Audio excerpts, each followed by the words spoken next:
ফুল দুইটা কিনছি। ফুল দুইটা কেনার পিছনে একটা স্টোরি আছে। আপনারা ভাবছেন হয়তো কাউকে গিফট করব অথবা কারো কাছ থেকে গিফট পাইছি এরকম কিছু না, এটার পিছনে একটা স্যাড স্টোরি আছে।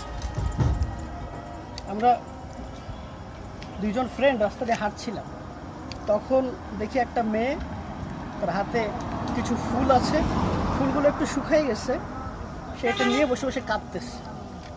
তো আমরা তার কাছে আগায় গেলাম, আগায় যাওয়ার পরে জিজ্ঞেস করলাম এক পর্যায়ে তুমি কেন কাঁদছো।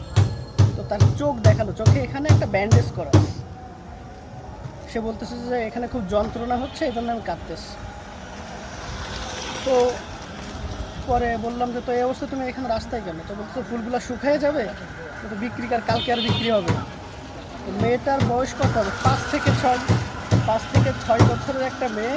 সে চোখে ইনজুরি, চোখের ব্যথা যন্ত্রণা দিয়ে সে রাস্তায় বসে ফুল বিক্রি করতেছে। ফুলগুলো শুকাই গেলে কালকে আর বিক্রি হবে না এই জন্য।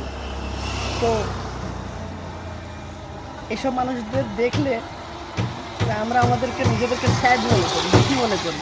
কত সীমাবদ্ধতা আছে জীবনে, এগুলো নিয়ে আফসোস করি। আমাদের থেকে যারা ভালো আছে তাদেরকে দেখে নিজেদের মানে তাদের থেকে কোনো খারাপ আছে এগুলো নিয়ে নিজেদের ভিতরে অনেক রকম চিন্তা ভাবনা ক্রিয়েট করি। তো আমার মনে হয় যে যাকে দেখলাম, যার কাছ থেকে আমরা ফুল দুইটা নিলাম, তাকে যদি তার ফুলগুলো যদি সবগুলো কিনে নিতে পারতাম তাহলে মনে হয় ভালো ফুল হতো। সে আসলে খুব খারাপ অবস্থায় আছে। ওই জায়গা থেকে চিন্তা করলে আমরা আসলে অনেক খুশি, অনেক সুখী। Thank you.